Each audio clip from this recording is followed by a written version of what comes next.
السلام علیکم ورحمۃ اللہ وبرکاتہ۔ دوستو، آج ہم آپ کو لے کر جا رہے ہیں ایک بہت ہی خوبصورت اور دلچسپ سفر پر۔ یہ جو ٹور ہے جتوئی مسجد کا، جو پنجاب میں مقبول و مشہور، یہ مسجد نہ صرف اپنی بے مثال تعمیر و خوشبو سے مہکتی ہوائیں اور روحانی سکون کے لیے مشہور ہے، بلکہ اس کی ہر دیوار، اس کے خوبصورت ڈیزائن، خوبصورت باغ سے ایک کہانی جڑی ہوئی ہے۔ سب سے پہلے جو چیز آپ کا دل جیت لیتی ہے وہ مسجد کا شاندار مسجد کا انٹری گیٹ ہے۔ مسجد کے انٹری گیٹ پر قدم رکھتے ہی دل میں ایک عاجزی سی محسوس۔ گیٹ کے پاس ایک بزرگ بیٹھے تھے، سفید داڑھی، روشن چہرہ، تسبیح ہاتھ میں اور نظر آسمان پر۔ انہوں نے کہا، بیٹا، یہ صرف مسجد نہیں بلکہ یہ دل صاف کرنے کی جگہ ہے۔ ہر آنے والے کی روح یہاں پاک ہو جاتی ہے۔ گیٹ سے اندر داخل ہوتے ہی سامنے تھا ایک خوبصورت باغ، سرسبز گھاس، گلابوں کی خوشبو اور ہر پیڑ جیسے ذکر میں مصروف۔ یہ باغ نہ صرف آنکھوں کا سکون تھا بلکہ ایک دعوت تھی کہ اندر آئیں، اللہ کا نور محسوس کیجیے۔ مسجد کی ایک پرسکون حصے میں تھی درس گاہ۔ بچے تلاوت میں مشغول اور استاد محبت سے سمجھا رہے تھے۔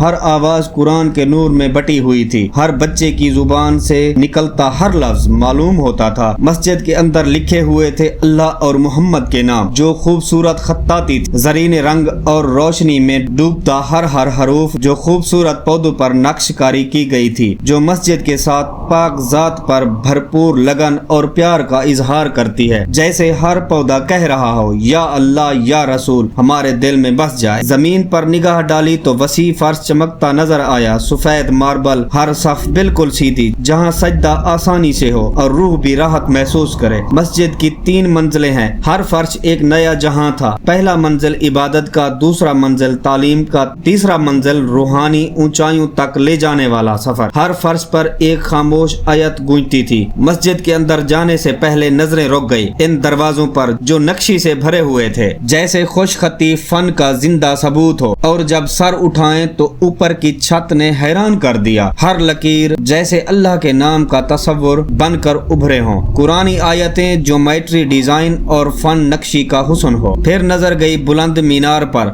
جو آسمان سے گفتگو کرتے ہوں۔ میناروں کے ساتھ خوبصورت ڈیزائن میں دروازے لگائے گئے جو دیکھنے میں بہت ہی نایاب اور عمدہ فن دکھائی دے رہا تھا۔ یہ صرف مینار نہیں ہے بلکہ ایک نعرہ ہے ایمان کا، برکت کا، روحانیت کا۔ مسجد کے ساتھ ایک قبرستان بھی تھا۔ یہ قبریں کہہ رہی تھی، یہ دنیا فانی ہے۔ کچھ دیر وہاں رک گیا اور ان سب کے لیے دعا کی اور اس مسجد کی جگہ پر بہت ہی سکون پایا۔ ایک کونے میں تھا وضو خانہ جو اپنی مثال آپ ہے۔ اس کو گنبد نما شکل میں تیار کیا گیا تھا جو اصل میں کاریگری نے تاشیر پیار کا زندہ ثبوت ہے۔ صاف و شفاف پانی اور صفائی کا بے مثال نظام تھا۔ یہ صرف صفائی نہیں بلکہ رب کے سامنے سجدوں کے لیے روح کی تیاری ہے۔ جس بھائی کو اللہ کے گھر سے پیار ہے، صدقے محمد کے اس ویڈیو کو شیئر کر کے جانا۔ ہاں، سبسکرائب اور فالو چینل کو لازمی کر دیں تاکہ اس طرح کی عمدہ اور لاجواب ویڈیو آپ کو دیکھنے کو ملے۔